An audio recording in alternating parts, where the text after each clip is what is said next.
5 రాష్ట్రాల elections results counting 50% అయితే అయిపోయింది. అందులో ప్రధానంగా ఏ పార్టీలకు ప్రజలు పట్టం కడుతున్నారు అనేది మనకి ఇప్పటికే అర్థమవుతుంది. మ్యాక్సిమం అంటే ఎక్కడ కూడా హంగేరపడకుండా మ్యాక్సిమం ఒక్కొక్క పార్టీ సీట్లు మొత్తం కైవసం చేసుకుంటుంది. అందులో 5 రాష్ట్రాలు వెస్ట్ బెంగాల్, కేరళ, అస్సాం, పుదుచ్చేరి, తమిళనాడు ఈ అన్ని రాష్ట్రాలలో ఏ పార్టీ అధికారంలో వచ్చే అవకాశం ఉంది, ఏ పార్టీలో ఎన్ని సీట్లు ముందంజలు ఉన్నాయి వాటి గురించి మాట్లాడుకుందాం. ఫస్ట్ వెస్ట్ బెంగాల్లో మొత్తం 293 అసెంబ్లీ సీట్లు, మ్యాజిక్ ఫిగర్ 147. అయితే వరుసగా 3 సార్లు అక్కడ మమతా బెనర్జీ దీది వెస్ట్ బెంగాల్ని పాలించిందని చెప్పుకోవచ్చు. కానీ ఈసారి అనూహ్యంగా బీజేపీ దూసుకెళ్తుంది. ఏదైతే మ్యాజిక్ ఫిగర్ 147 ఉందో 147 కూడా ఇంకొక 40 సీట్లు పెరిగి 186 స్థానాలతోటి బీజేపీ ముందంజలో ఉంది. మమతా బెనర్జీ చాప్టర్ క్లోజ్ అయింది. అమిత్ షా, మోదీజీ ఏదైతే అనుకున్నారో డెఫినెట్ గా వెస్ట్ బెంగాల్లో బీజేపీ పాక వేయాలనుకున్నారో అదే నడిచింది. వెస్ట్ బెంగాల్లో దీది చాప్టర్ క్లోజ్డ్. సో ఇది వెస్ట్ బెంగాల్ ఫలితాలు. అదే విధంగా చూసుకుంటే కేరళ అంటే యూడిఎఫ్ వర్సెస్ ఎల్డిఎఫ్, ఏది పినరాయి విజయన్ గారు వర్సెస్ రాహుల్ గాంధీ అని చెప్పొచ్చు. అయితే అక్కడ వి సతీష్ అని కాదు, రాహుల్ గాంధీ అని చెప్పొచ్చు.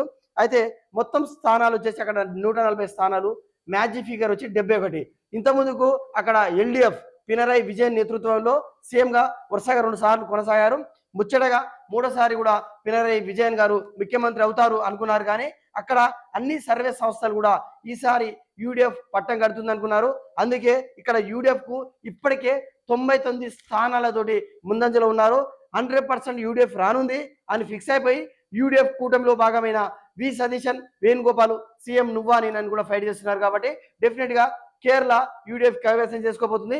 పినరాయి విజయన్ గారు బిస్తర్ కట్టడం జరిగింది. ఆయన కూడా రాజకీయ చాప్టర్ క్లోజ్. అక్కడ మమతా బెనర్జీ, ఇక్కడ పినరాయి విజయన్ గారు. అయితే అదే విధంగా అస్సాంలో ఇంత ముందుకు బీజేపీ అధికారంలో ఉంది. హిమంత్ బిశ్వా శర్మ. ఇప్పుడు మొత్తం అసెంబ్లీ సీట్ల సంఖ్య 126. అంటే మ్యాజిక్ ఫిగర్ వచ్చేసి 64 అనమాట. ప్రజెంట్ గా కూడా మళ్ళీ బీజేపీ దూసుకెళ్తుంది. ఇప్పటికే అంటే 50% కౌంటింగ్ అయిన తర్వాత బీజేపీ దూసుకెళ్తున్న స్థానాలు 100 స్థానాలు, కేవలం కాంగ్రెస్ 23. అంటే మ్యాజిక్ ఫిగర్ ను ఎప్పుడో దాటేసింది.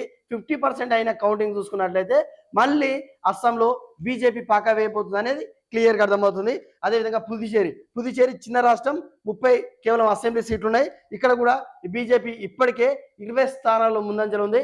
కేవలం 7 స్థానాలతోటి కాంగ్రెస్ సరిపెట్టుకుంది.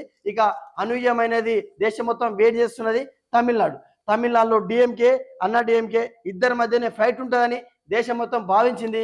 కాకపోతే అనూహ్యంగా హీరో దళపతి విజయ్ గారు ఏకంగా 100 స్థానాలకు పైగా ముందంజలో ఉన్నారు. 108 స్థానాలతోటి టీవీకే పార్టీ అధిపతి విజయ్ గారు ఉంటే అన్నా డిఎంకే 65 స్థానాలు, డిఎంకే ఎవరైతే మళ్ళీ సీఎం అయితే అనుకున్నాడు కె స్టాలిన్ గారు కేవలం 61 స్థానాలకే పరిమితమైండు.